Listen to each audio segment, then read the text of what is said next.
Phone tapping వ్యవహారంలో మరో ఫిర్యాదు నమోదైంది. హరీష్ రావు పేరు చెప్పి వంశీకృష్ణ తనను బెదిరించాడని, 30 లక్షలు ఇవ్వాలని డిమాండ్ చేశాడని కాంగ్రెస్ నాయకులు చక్రధర్ గౌడ్ ఆరోపిస్తున్నారు. గత బీఆర్ఎస్ ప్రభుత్వ హయాంలో హరీష్ రావు తనతో పాటు తన కుటుంబ సభ్యుల ఫోన్లను ట్యాపింగ్ చేయించారని ఆరోపిస్తున్నారు. మా ఇంట్లో ఫోన్లు ఉన్న 16 ఫోన్లను హరీష్ రావు ట్యాపింగ్ చేయించారని ఆరోపించారు చక్రధర్ గౌడ్. ఈ కేసులో హరీష్ రావు, రాధాకిషన్ రావును పోలీసులు వెంటనే అరెస్ట్ చేయాలని డిమాండ్ చేస్తున్న చక్రధర్ గౌడ్తో మా ప్రతినిధి Suresh face to face. Tapping కేసులో చక్రధర్ గౌడ్ని బెదిరించిన ముగ్గురు నిందితులను కూడా పంజాగుట్ట పోలీసులు అరెస్ట్ చేసి రిమాండ్కి తరలించారు. ఫర్దర్గా ఈ కేసు ఇన్వెస్టిగేషన్ జరుగుతుందని చెప్పేసి కూడా పోలీసులు చెప్తున్నారు. ప్రస్తుతం మనతో పాటు చక్రధర్ గౌడ్ ఉన్నారు. ఒకసారి ఈ కేసుకు సంబంధించిన వివరాలు అడిగి తెలుసుకుందాం. అసలు మిమ్మల్ని ఏమని బెదిరించారు? వీరు ముగ్గురు మిమ్మల్ని ఎప్పుడైనా కలిశారు? దీంట్లో వంశీ అని ఎవరైతున్నారో ఇతను ఉద్యోగం కావాలని నా దగ్గరకు వచ్చిండు. ఫౌండేషన్లో ఉద్యోగం చేస్తానంటే పటాన్చేరులో వర్క్ చేసేవాడు. యాక్చువల్గా ఈయన హరీష్ అనుచరుడు. గతంలో కూడా వీడు అక్రమాలకు పాల్పడ్డాడని చెప్పేసి ఆరోగ్యశ్రీలో తీసేయడం జరిగింది. వీని నా దగ్గర పురమాయించి హరీష్ రావు ఒక భారీ కుట్రకు తెరదీసిండు. 30 లక్షల రూపాయలు అడిగారు. నేను ఎందుకు ఇవ్వాలని అడిగిన. ఎందుకు ఇవ్వాలంటే మా సార్ని మీరు ఇట్లా ప్లాన్ చేస్తుండే హరీష్ రావు, దాని నుంచి నేను తప్పిస్తాము, మాకు ఈ డబ్బు ఇస్తే అంటే నేను ఏ డబ్బులు ఇవ్వదలుచుకోలేదు, ఎందుకంటే నేను ఏం తప్పు చేయలేదు, నేను ఉంటే చట్టపరంగా చూసుకుంటా అని చెప్పిన. అంటే అప్పుడు ఈ కేసు అంతా అయిన తర్వాత అప్పుడున్న పోలీసులు కూడా అడిగిరు, మేము ఏమేమి చేయబోతున్నామో నీ మీద నీకు ముందే తెలిసి నువ్వు ఎందుకు మనకి డబ్బులు ఇవ్వలేదని అడిగితే ఇవ్వదలుచుకోలేదు, నేను ఏ తప్పు చేయలేదు, న్యాయంగా ఎదుర్కొంటా అని చెప్పిన. ఇవాళ ఏసీపీ మోహన్ గారు కానీ డీసీపీ విజయ్ గారు కానీ నన్ను ఎప్పుడైతే విచారించారో వాళ్ళకు ఏది దాచిపెట్టకుండా అన్ని విషయాలు చెప్పిన. ఆ చెప్పిన క్రమంలోనే ఇవాళ ఈ అరెస్టులు జరుగుతున్నాయి. ఇంకా చాలామంది ఉన్నారు, చాలామంది అరెస్ట్ చేయాలి. ఇది భారీ కుట్ర జరిగింది.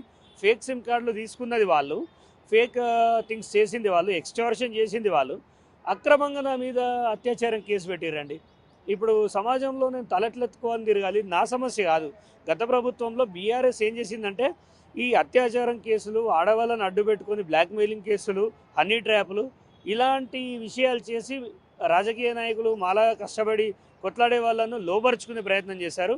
బట్ నేను ఎక్కడ లొంగకపోయేసరికి నా పైన అత్యాచారం కేసు పెట్టారు, సైబర్ క్రైమ్ కేసులు పెట్టారు, అటెంప్ట్ మర్డర్ కేసు పెట్టారు.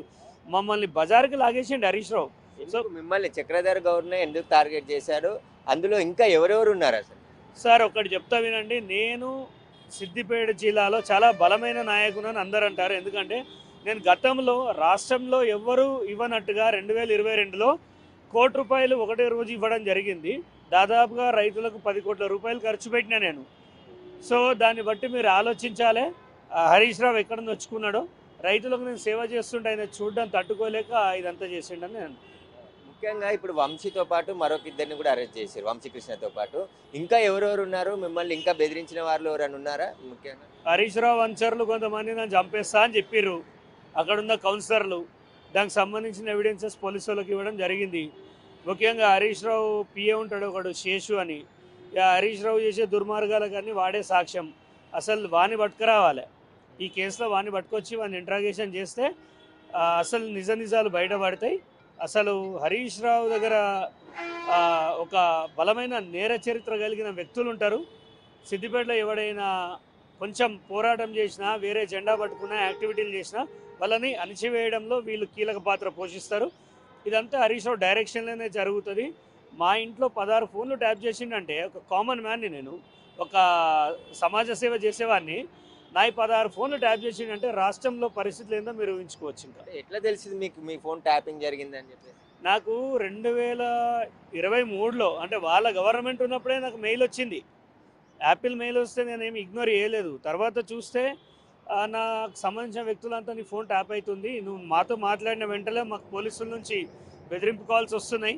పత్రికా విలేకరు ఉన్నాడు సిద్దిపేటలో ఒక అతను, నాతో మాట్లాడిన 2 నిమిషాలకు ఆయనకు టాస్క్ ఫోర్స్ వాళ్ళు ఫోన్ చేసి చక్రవర్తితో ఏం మాట్లాడుతున్నావు అని బేరిచ్చారు ఆయనను. అంటే వితిన్ ఫ్రాక్షన్ ఆఫ్ సెకండ్స్లో వాళ్ళకి తెలుస్తుంది. అంటే ఫోన్ ట్యాపింగ్ ఎట్లా జరుగుతుందో నాకు అర్థమైంది.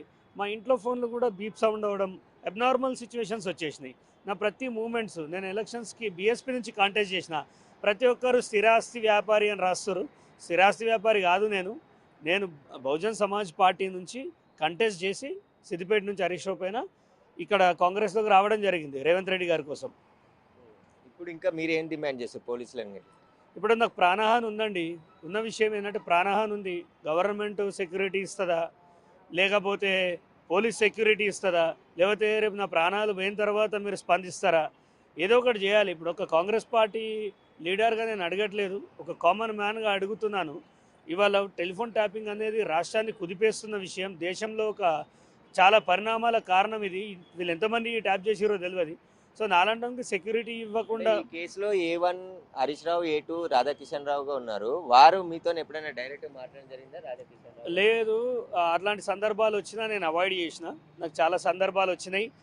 ఇదంతా వద్దు, మనం స్నేహభావంతో ముందుకు పోదామన్నా నాకు అవసరం లేదు, నేను పడ్డ ఇబ్బందులకి నేను సమాధానం చెప్పి తీరాల్సిందే అని చెప్పాను. దీంట్లో నాకు థ్రెట్ అంటే రాధాకిషన్ రావుని అండ్ హరీష్ రావుని ఇమీడియట్గా అరెస్ట్ చేయాలి. ఎందుకంటే ఇప్పుడు వాళ్ళు మేనేజ్ చేసే పరిస్థితి ఉన్నది. ఖచ్చితంగా వాళ్ళు అరెస్ట్ చేయకపోతే మాత్రం నా ప్రాణాలకు ముప్పు ఉందని ఖచ్చితంగా చెప్పగలుగుతాను నేను. అంటే వాళ్ళు హైకోర్టుకి వెళ్ళారు కదా, ఈ కేసును క్రాక్ చేయాలి, ఆ కేసే తప్పుడు కేసు అని చెప్పి. అవునండి. ఇప్పుడు కేసు పెట్టిన ప్రాణాలకు దిక్కు లేనప్పుడు హైకోర్టుకు చెప్పాలి కదా, పోలీసులు కానీ ప్రభుత్వం కానీ. నా సైడ్ నుంచి నేను చెప్తున్నాను. సో ప్రభుత్వం కూడా చెప్పాలి కదా, తన ప్రాణాలకు హాని ఉంది. అరెస్ట్ చేస్తే అయ్యేదేముందండి? First Harish Rao passport seize చేయండి. మీరు హరీష్ రావు పాస్పోర్ట్ సీజ్ చేయండి. ఆయన ఇక్కడ నుంచి అమెరికాకు పోయి అక్కడున్న ప్రభాకర్ రావుతో చర్చలు జరుపుతుండే ఆయన. అలాంటప్పుడు మీరు ఆయన సీజ్ చేయకుండా ఎలా చేస్తారు? ఖచ్చితంగా అరెస్ట్ చేయాలి. అరెస్ట్ చేయకపోతే మాత్రం న్యాయ వ్యవస్థ మీద నమ్మకం పోతుంది, పోలీస్ వ్యవస్థ మీద నమ్మకం పోతుంది. నాలాగా అన్యాయం జరిగిన వాడు బయటికి వచ్చే పరిస్థితి ఉండదు. అయితే ఆ ముగ్గురు నిందితులే కాదు, ఈ కేసులో హరీష్ రావు, రాధాకిషన్ రావు కూడా చాలా కీలకంగా ఉన్నారు. వారు ఆదేశిస్తేనే వీళ్ళు బెదిరింపులకు పాల్పడ్డారు. నన్ను 30 లక్షలు ఇవ్వాలని వంశీకృష్ణ డిమాండ్ చేశాడని చెప్పేసి కూడా చక్రధర్ గౌడ్ చెప్తున్నారు. తన ప్రాణానికి హాని ఉంది, ప్రభుత్వం కూడా తనకు రక్షణ కూడా కల్పించాలని చెప్పేసి చక్రధర్ గౌడ్ కోరుతున్నాడు. కెమెరామెన్ సంజుతో సురేష్, బిగ్ టీవీ.